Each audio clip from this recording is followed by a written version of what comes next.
Hi, my name's Debbie Drennan, and I'm with Parents Helping Parents, and I work in the Assistive Technology Center there, the iTech Center, and I'm also working in the Early Start area.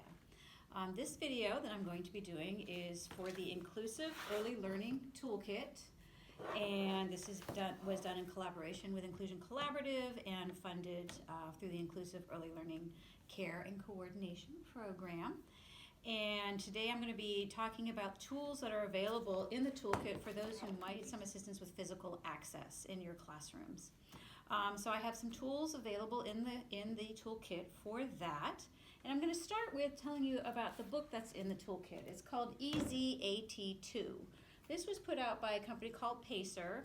They're actually located in Minnesota several years ago. It is free to download off their website, but I went ahead and had it bound and printed for you so you'd have access to it in the toolkit. And what I like about this is it has just really simple, easy ideas of things you can do or have your parents do for kids who might need some assistance, some extra assistance due to physical access needs. So this is a really nice little book to take a look at and maybe trigger some ideas for you as you're creating activities and think about how to modify things for those children in your classroom. In the toolkit, we've also included several different kinds of switches. Some of you may have already seen this kind of switch. It's called a big red switch. Really easy, big field to access. You touch it, it clicks, and it can activate switch-adapted toys. I have also included in the toolkit a switch-adapted toy for you to try. There's actually the LED fan, which I'm not going to show you in this presentation, but I show it to you in the sensory presentation. It is switch-activated as well. But so is this guy. This is Elmo, and he's a singing Elmo. He's on a little stand, but you can take him off the stand. And he's going to sing the alphabet to you, whether you like it or not. But you can turn on and off Elmo. So I just changed what he's saying. And I'm having him change. So he's just singing the alphabet for you. He doesn't turn off with the switch access, so I'm not going to touch the switch again. But he is a nice toy to play with to see if this works. Now for some children, hitting the switch doesn't work. I'm going to ignore Elmo. Yay, Elmo! Because they get stuck. They can hit the switch, but they can't come off of it, so they're stuck on it. So I have included the wobble switch as well. And with this switch, all the child has to do is swipe across it with their arm. So they don't have to come down onto anything. They can swipe across with their hand, their arm, their elbow, with whatever part of their body is easier for them to move. It could be their head, whatever works best for them. I've also included in the kit the multisensory switch. Now this is a nice switch if you're just trying to get someone activating and interested in using switches to access their environment. On the back of the switch there are 3 different things you can turn on and off: music, lights, and vibration. I'm going to turn them all on by just touching the switches so that they're all on. And now when I hit this switch, you're going to hear it, you're going to have a vibration, and you have the lights go on. And what you can do is see, okay, maybe I want to see if this child can do that, and maybe they don't need vibration.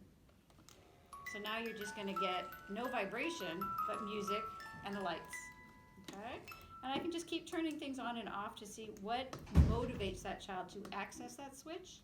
Once I have figured out what works for that child, I can plug another toy into it. So this becomes then the switch for them to use to access something else in their environment. So that's really nice. I've also included the alternate spinner. This is one of my favorite tools in the toolkit for a preschool classroom. There is a lot you can do with this tool.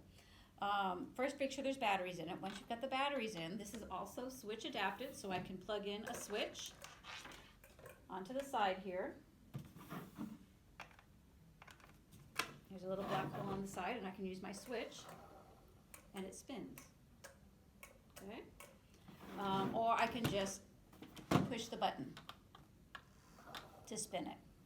What can you do with this in the classroom? This is now called a random generator. So you can use it to put different names. You can use this to put names around on this. Just flip this off, turn it over, write children's names in the classroom. Then that person can pick who gets to go next.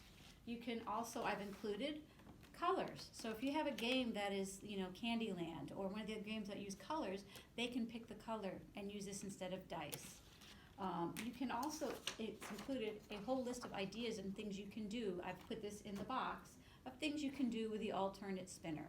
So there's a lot of things you can do with a random generator, and this makes things more accessible for kids with physical disabilities. I've also included, there's a little binder about the alternate spinner that has more options for creating your own color wheels. I didn't make all of the color wheels because of lack of time, but you have the option of creating your own as well. You just have to cut them out, put them together, and then they go in easily onto the slots. There's slots here you can put them in. Okay, one here, one up here. Hard to do this from this angle. And there you go. Okay, so that's the alternate spinner.